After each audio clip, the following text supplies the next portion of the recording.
When Johann Grant planted his first vine cutting here beside Jacobs Creek, South Australia, he unwittingly set in motion one of Australia's greatest success stories. The Bavarian settler could never have imagined that his modest vineyard marked the birth of Australia's leading wine region, the Barossa. Nor could he dream that Jacobs Creek would be Australia's most popular wine, and more than that, be enjoyed worldwide. Jacobs Creek has led Australia's spectacular growth in wine export, with 85% of its sales occurring in 65 export markets.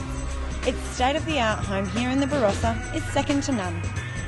With accolades and success flowing, I'm intrigued to find out how the people involved in Jacobs Creek's success keep a personal hand in their chosen art of winemaking.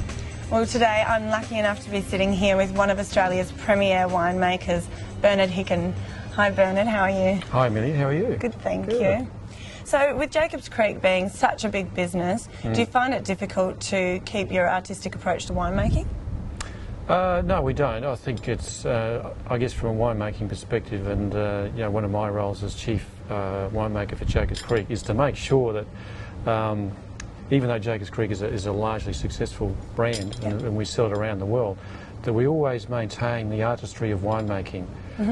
So there's always a degree of science, but there's always that sort of artistry in winemaking that we never lose sight of in terms of flavour and the aroma of the wine.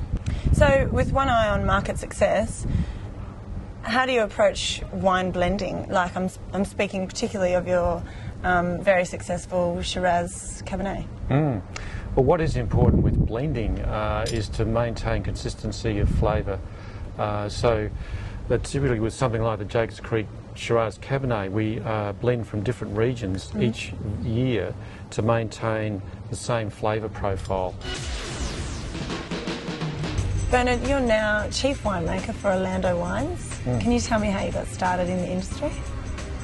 Okay, well that was, I guess I've always had a love of wine, even back in the days when I was a teenager. My family used to drink wine, so that's how I really got interested in wine. And I've had one or two jobs outside of my current company, Orlando Wines, but really started back in 1976. So I've had 30 years with Jacobs Creek, and in fact, the year I started was the year that we launched Jacobs Creek. Back in 1976. So it's always been a passion of yours? I've always loved rolling up to work every day. It's great fun because I taste wines every day, and there's always something new and exciting to taste. And blending wines and looking at new varieties. And it would be hard coming to work at a place like this, wouldn't it? Fairly idyllic scenery around here. Yeah.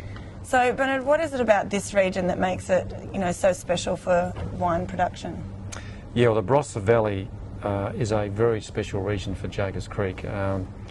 It is in fact the birthplace of Jacobs Creek. And in fact, we're sitting here right on the banks of Jacobs Creek, which is a real creek that runs out of the ranges at the back of us, and so the wine is named in honour of that particular creek. But the region itself, the Barossa, produces some fabulous Shiraz, great Rieslings, great Semillons, and I guess in terms of international recognition, the Barossa would be one region that would be known widely overseas.